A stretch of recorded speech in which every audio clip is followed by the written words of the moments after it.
This episode of the Friends of Beauty podcast is sponsored by Buddy Love Delights. Buddy Love Delights is a health and wellness company that specializes in the cannabis infusion of drinks, foods, and desserts. They provide CBD products for clients strictly looking for the healing and medicinal qualities of the hemp plant. Additionally, they also provide THC for clients who desire a top-notch euphoric experience with cannabis. And all I'm gonna say is, you gotta try the lemonades, okay? Buddy Love Delights products are all natural, made with organic ingredients, and most importantly, made with love.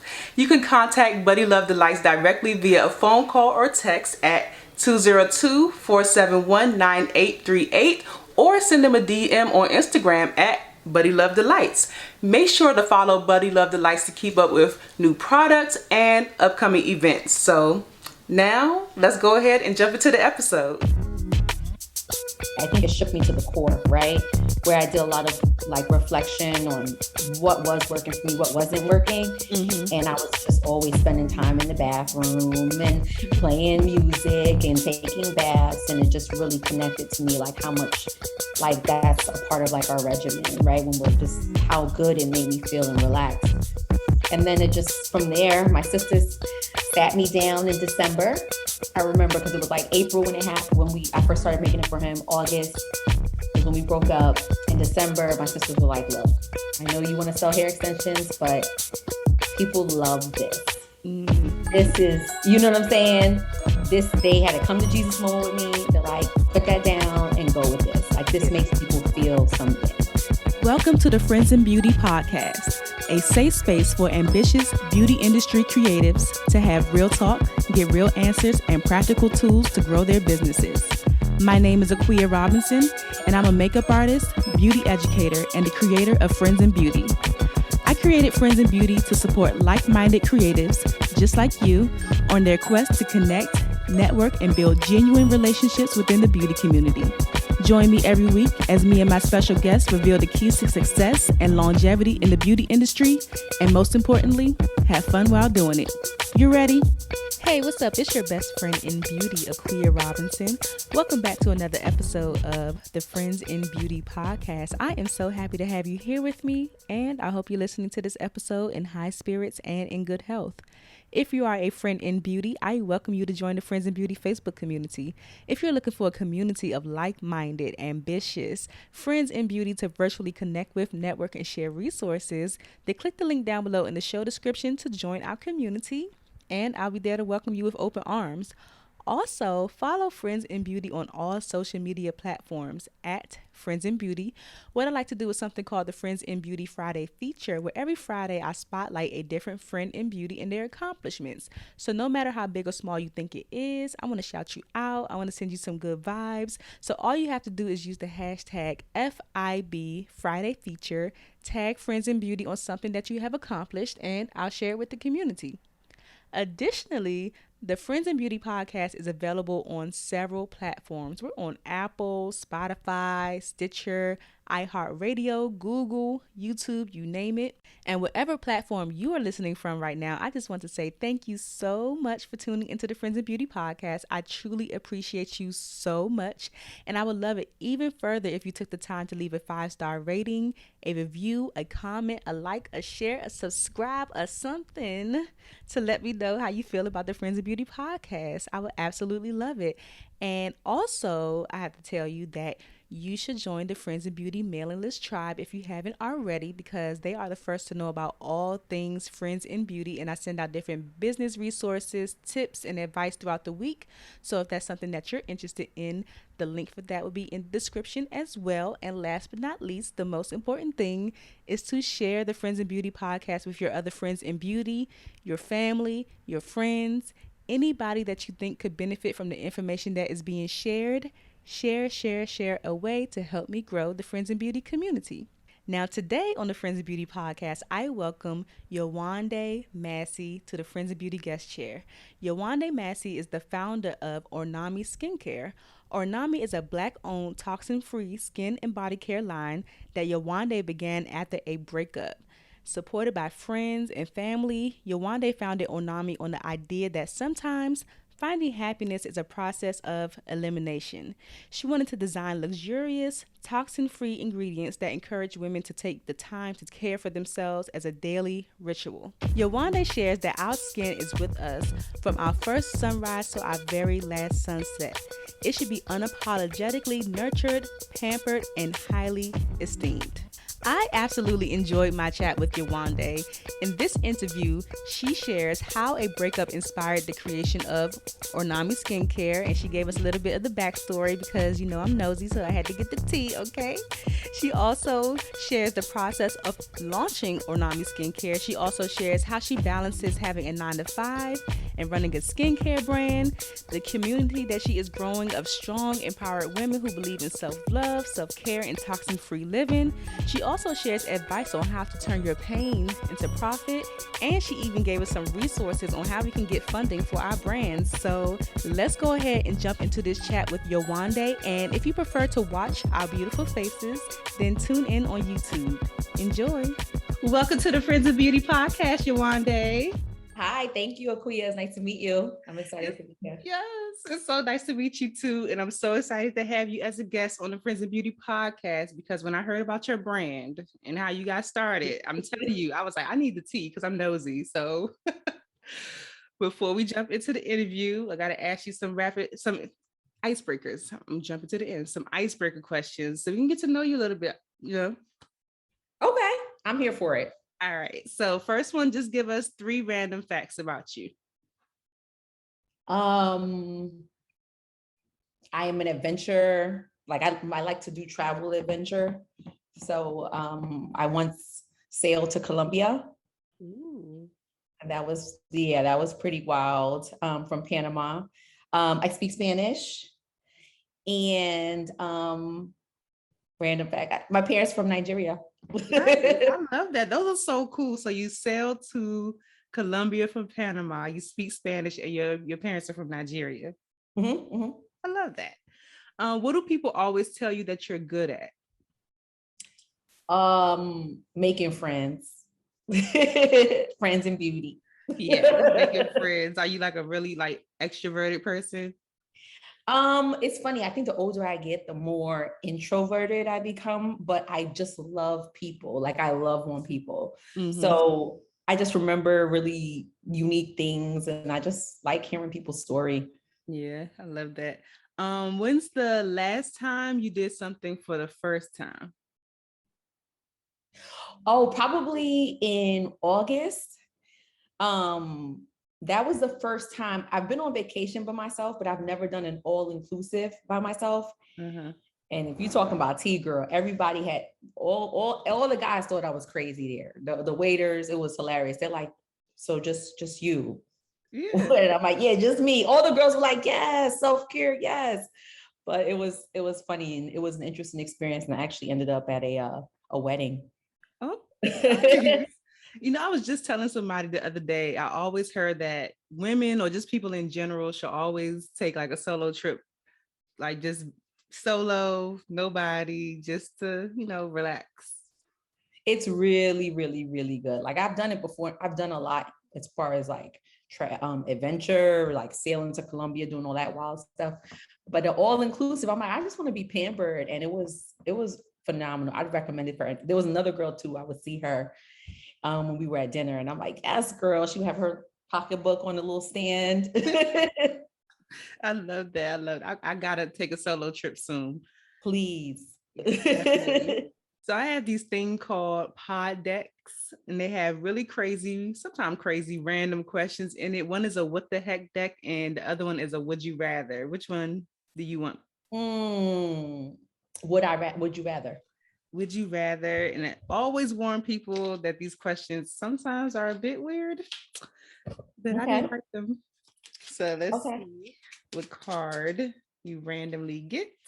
Oh boy. Okay, this is not bad at all. So this says, would you rather take cold showers for the rest of your life or never get more than 4 hours of sleep a night ever again? Cold showers for the rest of my life. Dang, that's a hard one. Cold showers for the rest of my life. That is Listen, I'll just move somewhere warm, but I need my sleep. That's true. If you live somewhere warm, because when I go to Jamaica, my family's from Jamaica. So if I stay with them, there's no hot water. It's just all cold water. So yeah, if you live somewhere warm, you could probably get away with that. Because I like hot showers, and I love my sleep. Listen, I need my sleep, the regeneration. I'm here with you. Yeah, that's a tough one. I like that one though. So you said the cold showers for the rest of your life. Okay. Multifunctional. Yeah. What's one thing that you learned about yourself during the pandemic? Oh, probably that I wasn't as disciplined as I thought I was. Ooh. Like in what regard? So just in general so I think it's easy to have like, okay, for instance, like working out, right? So, or just wellness. When the world wasn't shut down, I was able to go to Barry's Fitness. But I wasn't able to keep that same routine, and like my wellness took a hit. Got you. You know, so it was just like, I'm thinking I'm disciplined, but it's really something else that was forcing that discipline. Got you. And the last one, if you weren't the CEO of Ornami Skincare, like what else could you see yourself doing? I probably would be a teacher overseas somewhere. Yeah. Okay. Like teaching kids? Teaching kids. Yeah, I taught Spanish at some point, like actually when I sailed to Colombia right before then, and I just enjoy teaching. So I probably will teach. Yeah. Okay, I like that. You gotta do it for the kids. That's right. Yeah, but I would teach like life skills. Like I've had dreams about having like a neighborhood, like co-op education. You know what I'm saying? Cool. Yeah. Okay, I love that. Thank you for the icebreakers. Like I learned a lot about you. Like the 3 random facts, I like those. You've done some cool things. Yes. So let's go ahead and jump into it. Tell us a little bit about yourself and your background outside of your skincare brand. Yeah. So I guess where do I start? I'm originally was born in Nashville, but I'm from New York. And I thought I was going to be a lawyer this whole time. That was like what I was interested in. I did a couple of internships in college. And the second one, I'm like, nah, I don't want to do this. It was just like, but I really was just kind of searching for status. I wasn't really enjoying it, but I was searching for status. And then I graduated during the, the Great Recession. So the first place I got a job was in business. It was with Verizon. Nobody was cutting off their phones. They were paying their phone bills because they needed to see if somebody would call them back for a job. Yeah. So that's kind of where it started. I would say me just getting into business in general, but I'm just naturally a creative person. And I like to try everything, like, you know what I mean? Especially when it comes to adventure, riding horses, just, baking, painting. It wasn't really something I think like for a lot of, Africans where creativity is really explored. Yeah. But I noticed I do have that in me a lot to just really be creative. Yeah. Yeah. What did your family say when you told them you didn't want to be a lawyer anymore? Oh, they were just like, so you going back to school? Are you going to go back to get your master's? Or, you know what I'm saying? And I think at that point, they just saw that I was able to survive during the Great Recession. So they were caught up in their own stuff. I think it was a time period and I was still doing okay. So they didn't really push back. And yeah, that's good. That's a good thing because my family, oh my gosh, especially with me being like first generation here, I still have an aunt literally until this day. I haven't seen her, I think like the whole pandemic, but I'm sure when I see her again, she's going to ask me like, what are you doing with your degree? Like, are you still going, because I have an IT degree. Like, what are you doing? Are you still doing makeup? Or I'm like, look, lady, I graduated over 10 years ago. Like that degree has sailed. Listen, you know what I mean? It's just right now, I think we're realizing too that there's so much more, you actually have so much more upside and just like living a full life and doing what you want and creating your own pathway, Yeah, as opposed to, you know what I'm saying? As opposed to just listening to whatever path has been destined for you. definitely. Because they're definitely, they have the right intentions when they say stuff like that. But I'm more of a creative person too. So luckily, like I come from on my mom's side, more creative. So she understood like that journey a lot more than my father's side. So I know your inspiration behind creating your skincare brand was a breakup. So I need the tea. Like, what happened? Oh boy. Um, it's funny because you don't realize how some of these things end up playing, and that everything has a purpose, even if it's different than what you think it's going to be, right? Mm-hmm. So my ex and I had traveled back to West Africa. He was also from Nigeria, and he picked up some shea butter. And when he got back, he's like complaining about how it's not easy to use it, whatever. And I like to cook and play around with it. So give it to me. Let me see what I can do. So then I started creating and, looking up stuff. And I already just in general would have my own, regimen. Yeah. And my roommate from college came over. She's like, "What you doing?" And I'm like, "Oh, I'm just making some stuff for so and so." And she tried it and she said, "Can I buy some?" And I was like, I mean, this is like one of my best friends. I'm like, "Buy some." And I just threw a price. I'm like, $10 or something, because I didn't expect it to be anything, Yeah. And she loved it and she kept buying more. And then other people were buying more. And I was like, okay, that's interesting. But I wasn't trying to do that. I was thinking I wanted to sell hair extensions. And, we broke up, I want to say probably like 4 months later after this, situation. Mm-hmm. And then I was like, okay, I got to keep busy. This is the person I thought I was going to marry and be with, etc. Like we were very much intertwined, our families. And I started doing pop-up shops and just, selling it for the sake of like people in the neighborhood would let me do pop-up shops for no cost. And people would buy it. And then they were buying it for, their loved ones. And I was like, okay. And then they asked me about the story, right? And they're like, why are you what made you do this? And I was like, actually, I used to make it for my ex.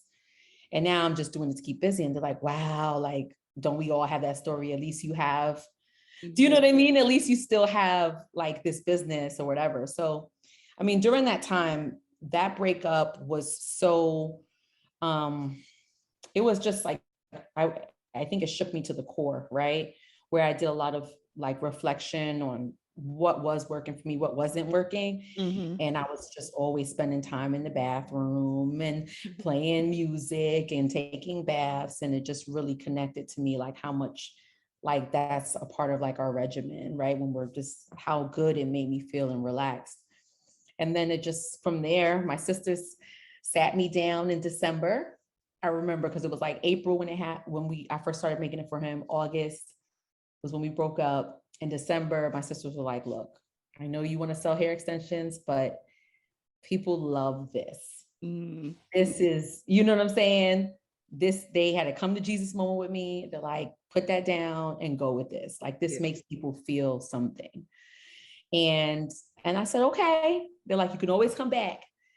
And then I just buried my head in, and then I relaunched April 2020, right in the middle of the pandemic. I love that. I love that. So when they came to you and told you like this is something you should do versus the hair extensions, did you give them any resistance? Were you emotionally tied to like having a hair extension brand? Yeah, I was just because I had this idea of it, and it was like I put all this time into it, but it just wasn't like this took off. Do you know what I mean? And they're like, this is what the people want. And I think because they like listen to what people want, right? And because they told me that there was the option, I think, of coming back to it. That's probably why I let it go. Yeah. That's what really allow me to make the choice, right? Allow me to agree with them. But yeah, I was definitely holding on. But part of this whole line is just letting things go so that better can fall into place. Yes, definitely. I keep telling people I'm learning this process of surrendering and just, having direction, but not being so set on the result coming the way you think it's going to come, just kind of like letting it flow. Definitely could feel that. So once you launched in April, like what was the process for getting things like official? Like were you like official the way you are now when you launched, or how did that look? Because I really like the way all of your stuff looks. Like your social media looks so good. It's colorful. It just looks so put together. So when you launched, was it like that, or did you kind of like build up to that? I built up to it, but I definitely worked with a brand designer for the logo, right? And I mean, I told her the feel I wanted, which was the feel I kept hearing people say, right? Like joyful, youth, natural, feminine. And she was able to really take my vision and bring it to life with the logo, right? And that's how it happened. And then from there, I started working with an intern at my school that I went to, my alma mater. And she helped me with, with the social media, et cetera, and the messaging. And it's interesting because it continues to just be built upon, right? And I'm really big about working with community. Mm-hmm. So I continue to work with my alma mater. I'm now in Chicago. I work with the University of Chicago students. Yeah. They just enjoy being a part of this and seeing their ideas. I'm like, no, if you give me a good idea and you have the data, I will most definitely. And then they use it for their resumes. And it just ends up being a really beautiful process where we both, you know what I'm saying? Really just, I'm still connected to them. I don't let people go. I love people. I love that. I love that. And I've been hearing people talking about getting interns and stuff like that, because like, I'm not that old or anything. We're not that old, but younger people definitely have a different eye, and they're really into this social media stuff. Like, like very much so into it. And they just, and they're the ones that will push you, and I want that. Like the people that I bring to the team, I'm not interested in knowing everything or making mini versions of myself. I'm like, I want different perspective because that's how we grow. So, I mean, I've seen that some of my best moments is watching some of those interns now working for like Rihanna's brand. And do you know what I'm saying? It's just been being a part of that process is really sweet. Yeah, that's really dope. That's really dope. Are you still in the kitchen, like mixing it up, or do you have a different process for fulfilling your orders now? So we have a co-manufacturer and a chemist and Black woman, because it was just like, we're growing. And there's so much a part of like what I'm doing as far as development and even like my R&D person. We had to get out of that phase. Like we're still finishing up the last batch of what we have from like internally. Yeah. But yeah, we now have a co-manufacturer. Nice. That's so exciting. How did you go about finding like your chemist and your manufacturer? It's a process, right? You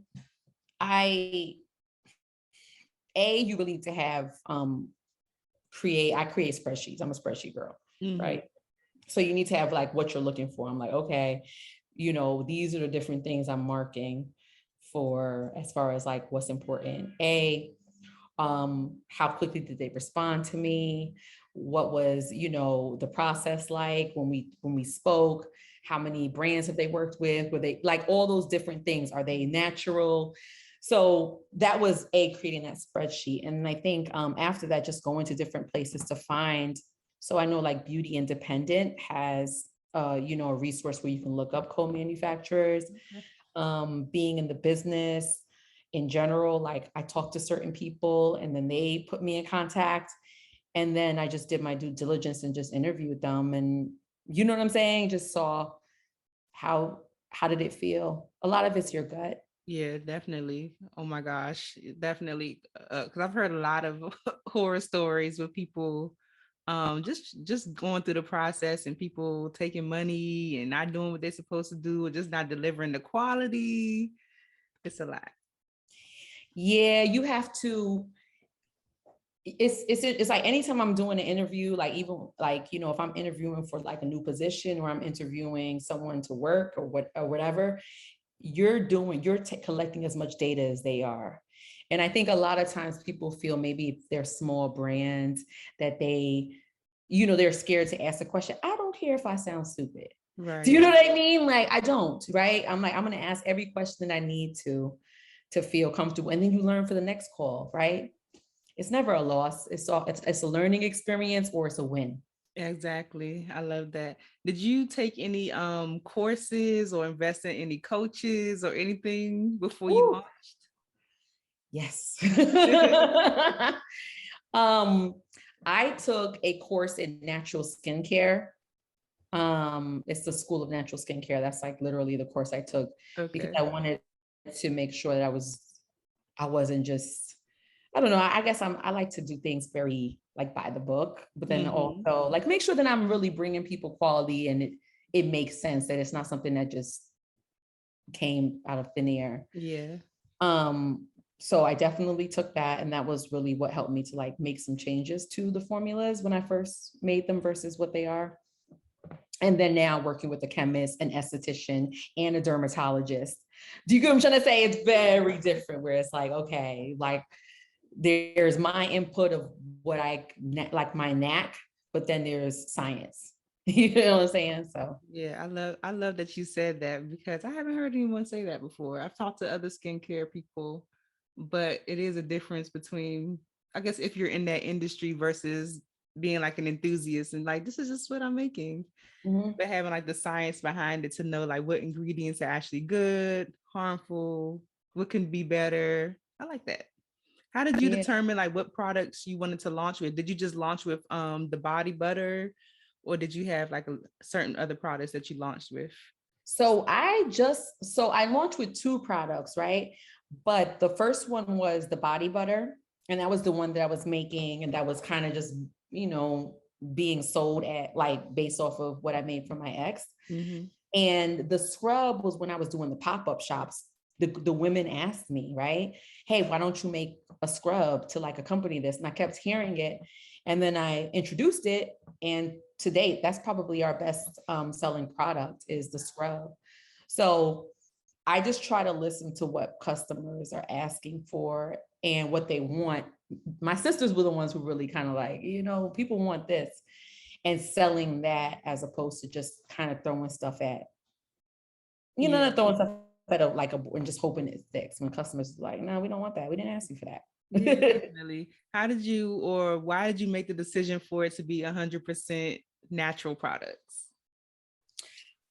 Because I was just done with the toxic stuff.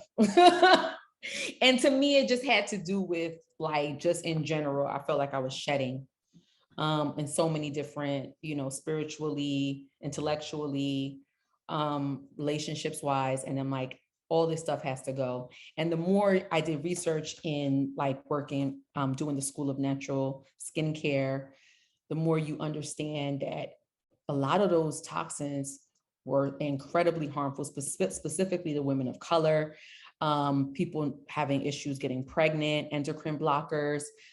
I read something that if a woman from the 1980s, 1970s ate the same and did the same things that we do today, we would still be 20 pounds heavier, because it's everywhere. Wow. You know what I mean? So it's not even that we're not healthy, it's just everywhere. And someone just sent me an article too. It wasn't skincare, but it was like hair related. I think it was something to do with like the polyester linings or something like that, and the chemicals that are even in those things that we wear on our hair to our skin. And I'm like, can't we just live? Yeah.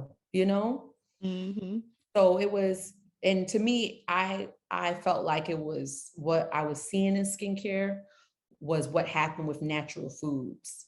Like I felt like that's where it was going. You know what I'm saying? We were just becoming more conscious.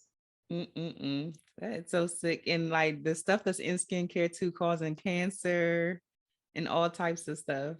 And it's FDA regulated. I guess like if they feel like they just have a little tiny bit of it in there, it's okay. But over time, that could do a lot of damage. Incredibly. Like it's just, the powders, the talc, and it just, all that stuff is just really our skin is our largest organ. I don't think people realize that, especially our body, right? Like this is maybe 8% of our skin. Right. You know what I'm saying? But our body care is something that we were putting Vaseline on straight petroleum jelly, like petrol meaning oil, like on our elbows, like that was it, you know? And so not good for us, right? Yeah, definitely. So I took a look at your website. I love the names of your products. Like it's so cheeky, it's so cute. Can you tell us a little bit about the bestie duo and the self-care planner that you have? Yeah. Tell us So the names. Tell them the name. so the body butter, it has mango butter as well as shea butter. So because it was, inspired by the breakup, the name of that body butter is Let That Man Go. And and then the body scrub is No Scrubs Body Exfoliator.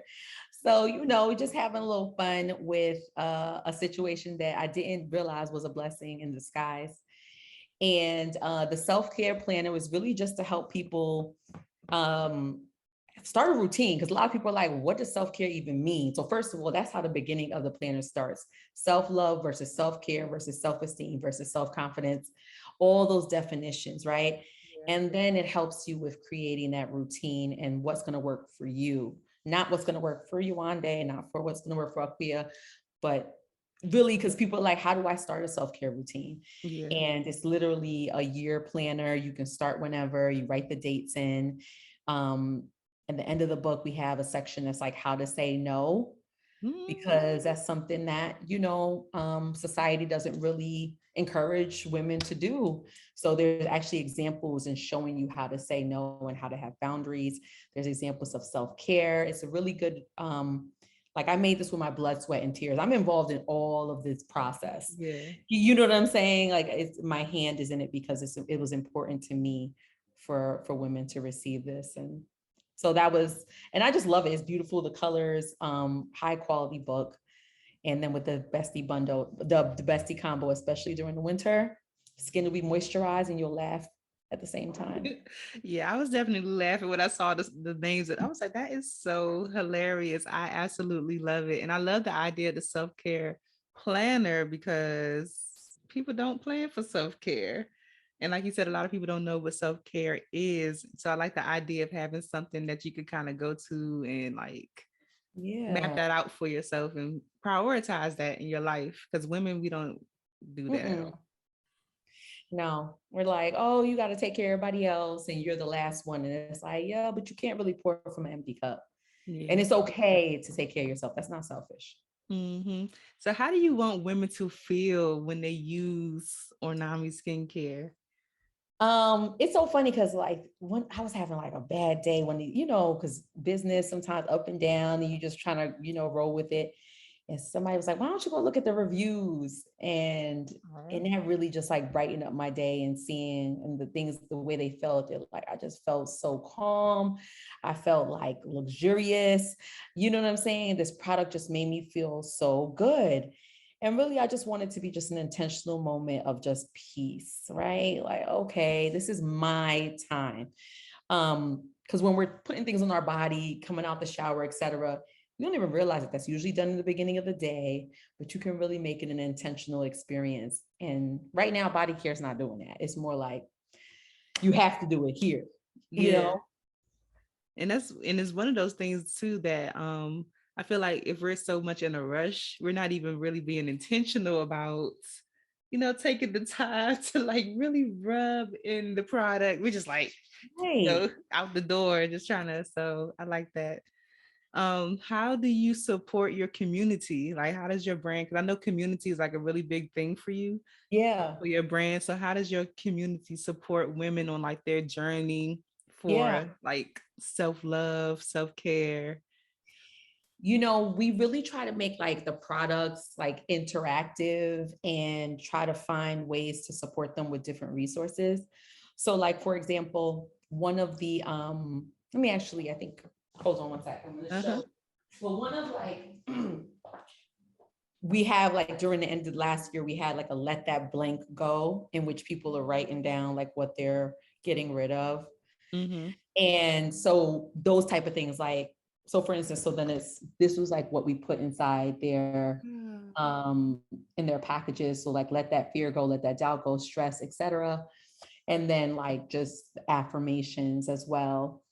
So it's stuff, and then they could take a picture and share it on Insta, you know, things of that nature. So it's very much like when you're looking up at your bottle and it's like, let that blank go.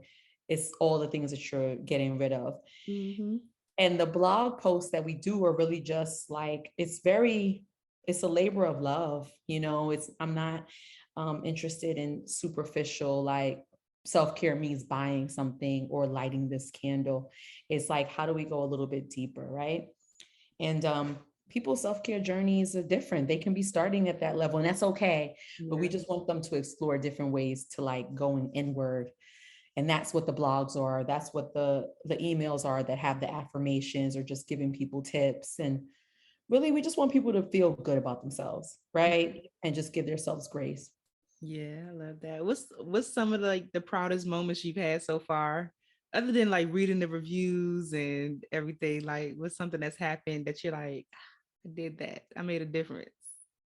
Oh, I mean, well, one of them was when Beyonce gave us that grant. That so I mean, you listen, I had like, because like I'm not, you know. She part of the Beehive. So when she gave us that grant, you know, and that was the first year, right? I think and I was like, wow, right? You know, it's funny because I had just received some other news about something not going my way. And then they were like, yeah, you got this grant. And that was incredibly, because you're just getting something from Beyonce, right? And it just reminded me of the power of what I'm trying to do, right? So that you can create other opportunities for other people, because she has those resources. She could then pour it into other businesses so that we can get, and then, do you know what I mean? So for me, I was proud. Woo, I couldn't believe it. And then I had another moment where there was a situation with one of the boxes that we had, and this woman had sent it to her daughter and it arrived broken. And she was like really upset. And I said, okay, let me just figure it out. And I called her, got in touch with her, talked to her. And I think she was just happy to have somebody just listen. And she just wrote me back this, you know, long letter, just talking about how it had been a rough time, but that how I made her feel. And, you know, and her daughter was so happy to receive it. Those are the moments that I live for. You know what I'm saying? So it sounds like really personable. It feels good to have like a real person call you and not like that automated machine that you're trying to get to, you know, the right option. It sounds very like personal touch, personable. I love customer service, great customer service. Yeah. I mean, we're just really trying to be that BFF, like, you know, like, I forget her name, Dion from Clueless, like how she was at BFF, like, come on, girl, get your life. Like, but she was encouraging. That's what we think is missing from the skincare space. What were you able to do with the grant money that you received? We were able to get some more raw materials. So that was, you know what I'm saying? So that helped us. We were able to get, we expanded our line to include the Glow Getter, which is like the body bronzer. So we were able to do that and get some packaging for that. We were able to get on Amazon. So it was, we were able to do a lot, really. It was quite beautiful. Yeah. What was that process for getting on Amazon? Do they take like a lot of like cut? Amazon, so it's funny because I had a few people that are like, can you just teach a class on it? Right. And I'm like, maybe, because there's a process. It is. And they do take a cut. However, you are now in front of a lot more people. So it's, you have to first get approved, then you have to have a SKU, and you have to prove that you can use your brand, right, on the site. Then you have to send your items. And then there's like, you know what I'm saying? So there's so many fees, moving parts. Yeah, there's a lot of moving parts, right? And you have to, and it changes all the time. You can't just launch an Amazon store and just think, okay, it's going to do its thing. It doesn't work that way. You know, so you have to have like a strategy whenever you do these things of like what you're trying to achieve, why you're putting that product, and you know how you can get the most visibility. Yeah, definitely. Are there any challenges that you still deal with in your business that maybe are different from when you first started? Because I know there's levels to the madness. um there's always, right? I think I'm trying to think of like what the main, right? I'm an operational like, and I think that's just from my corporate background. I'm like, oh no, this needs to be organized, you know. So the more like you do, the more layers, you know. I wouldn't say it's something that I struggle with. It's just something, because I would say that's probably one of the things that I enjoy doing is bringing order operations, but it's something you have to watch. The other thing I would say you need to watch is the like the legal stuff. Oh yeah. Do you know what I mean? Like renewing, if your state has you renew, filing the annual, those type of things, right? You need to have those all in place, like reminders, because it's like it's every state is different, federally is different. So you have to have something in place for that. Yeah, definitely. So overall, like how has your entrepreneurial journey been with Ornami Skincare? It's been a wild ride. It's funny because initially, you know, when the idea came and everything, I remember having some ideas about stuff and now seeing it being come into play with like other brands, you know, like big brands, right? Um, and then I don't also think, I never saw myself coming to where we're coming now. Like the stuff that we have, like, you know, it's still under wraps at the moment. It's definitely going to be a game changer as far as like the body care space. Like I cannot wait, because it's just like we deserve it. Yeah. But I would just say it's literally unpredictable. And I think as long as you keep going and finding different ways to you know what I'm saying, be resourceful to like overcome a challenge, because that's it. That's like, I would say that's more of the, yeah. Yeah. It's been great though. I've met a lot of great people, learned a lot. It's probably one of the best things you can do to ever learn. It's an ongoing journey, girl. Never Mm-hmm. stops. You're like, oh, you slayed that dragon, 3 more. Right now, we got the bigger dragon for you to slay. Okay. Oh, goodness. How do you balance doing this and having a 9 to 5? Um, Community. I would say that the community that I have, I trust them and I give them authority to kind of veto. I have certain people in my life like that, where they have veto power to be like, okay, you need a break. Yeah. You know what I'm saying? Like me going on that all inclusive, that was somebody else that really cared for me, was like, you need a break. Oh, nice. So that's really big. And then also, I do work on the weekends, to say that it's something that's balanced all the time would not be true. Sometimes you're able to do it and sometimes you're not. Yeah. And I just give myself grace at that point. Definitely. Oh my gosh. So what does your self-care look like now that you have all of this going on? Like, what does your self-care look like for you now versus when you were in that relationship? Definitely more inward. It's more like seeking answers from here than like seeking validation externally. Yeah. And I'm Well, sure that's work. I'm working on that. okay. And really paying attention to how I feel, like what my gut, my initial responses are. You know what I'm saying? And just like, oh yeah, why did I, let me tap into that. Let me double click into that a little bit, as opposed to, like, oh no, you're just bugging. You know what I'm saying? Yeah. And I've been like really monitoring too for myself. Like, how do I feel? Like taking inventory on how I feel once I'm in somebody's presence and once I leave their presence. Like, do I feel energized? Do I feel drained? Do I feel indifferent? Like just taking inventory of like the people I have around me too. as a part of my self-care. Oh yeah, 100%. Because exactly, it's like it's your self-care. And Mm-hmm. it doesn't matter what it looks like to anybody else as long as it works for you. Absolutely. And you know, Yeah. So what are you working on your legacy to be like when this is all said and done and people are talking about Yewande and Ornami Skincare, how it impacted the world? What do you want your legacy to be? funny thing about it is I always saw Ornami as the engine behind what the real goal is, which is a foundation for women. When I was like in high school, I went through like a lot of bullying, etc.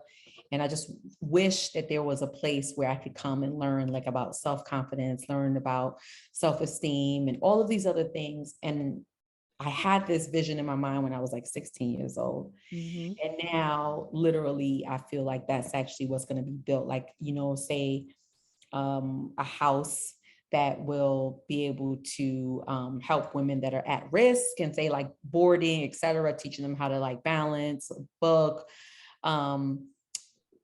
career skills, et cetera, but then also a place for young women to practice like public speaking, things of that nature.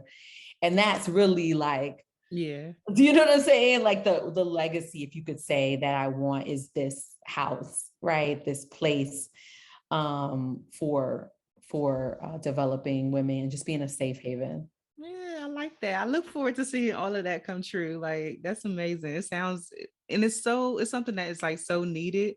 Like I feel like I grew up kind of like that, but as I got older, I realized a lot of people didn't have those kind of resources. Like I kind of grew up with having like girl groups to go to that were Yeah. led by older women and just Wow. like Yeah. or rites of passages. They teach the young girls how to cook, clean, self-confidence, how to take care of yourself, like all of those things. So it's definitely something that needs to be a little bit more for the masses. Yeah. Yeah. Yeah. Something that's where you have a different, a dynamic group of women. So it's Mhm. not just, one set or a familiar set. It's just different people, right? Yeah, I love that. Yes. So what else is next? What else do you have going? I know you say you can't share everything, but is there anything else that we should be looking out for? Um, I wish I could. It's gonna be so cool. I wish I could share it. But it's gonna take body. It's very different to body care. We're gonna be going through some visual changes. I can't share that. Mhm. And you're gonna just see it's just an elevated experience. And like I'm excited because I'm like, y'all can't keep doing this in body care. Like I'm tired of like this is gonna be like when I say that the whole experience from packaging to what I'm saying to what you're to after is just gonna be top notch. Okay. So seriously, like I'm gonna send you a message right when it's out. Like, listen, okay. It's a lot of work, but this I think we're moving to the next level. I love that. I love the focus on body care. Like you said, when people think about skincare, they automatically think about just the face, but what about everything else that we're neglecting and needs love too? So absolutely love that. Thank you so much for sharing with us. Like I learned so much about you. I'm really excited about Ornami Skincare in the future and your foundation, everything. So excited. Before you go, I have to ask you the rapid fire questions. Let's do it. Yes. So whatever comes to your mind first, it's really simple. Just, spit it out. Okay. All right. So first one is, what are the top three keys to your success so far? Tenacity, creativity, and discernment. How do you measure your success? Ooh, probably I measure it on customers impacted and employees, like their growth. Yeah, like that. What's the best advice that you've ever received? That you're never an imposter if you're being yourself. I like that. What advice would you give to another woman, I guess, that wants to turn their pain into profit? Just do it. Get started immediately. Like, and as soon as you have it, you're just, because then put it out there so that people could tell you what they like and then make changes and just do it. What's a resource that has helped you in your business that you can share with the Friends in Beauty community? Like Hello Alice. Hello Alice, I really enjoy. That's where I applied for the Beyonce grant. They have all kinds of grants there. Ooh, yes. Hello Alice. I'm gonna check that out myself. Oh yes. Hello Alice. Okay. And beauty independent as well. But Hello Alice was very good for like monetary. Ooh, okay. She giving us the good stuff. I love it. The last one is, I just want you to fill in the blank and say, my name is blank, and the key to longevity and success is whatever you think it is. Okay. My name is Yewande, and the key to longevity and success is God and community. I love it. Before you go, share all of your social media information, where you want people to find you or find your brand, where we can shop and everything. Definitely. So our website is www.ornamiskincare.com. Ornami is spelled ORNAMI. And our social media handle across all of them, Twitter, Instagram, TikTok, Pinterest, Facebook, is at Ornami Skincare. And you can follow me as well. I'm trying to get more on social. My handle is I am Yewande _ So IAMYEWANDE _ on Twitter and Insta. Yay. Thank you, Yewande. Thank you. Thanks for listening to the Friends in Beauty podcast. Don't forget, sharing is caring. Share this episode with at least one friend in beauty, and subscribe, rate, and review on Apple Podcasts so that other friends in beauty can find this show. Plus, we'd love to hear your feedback.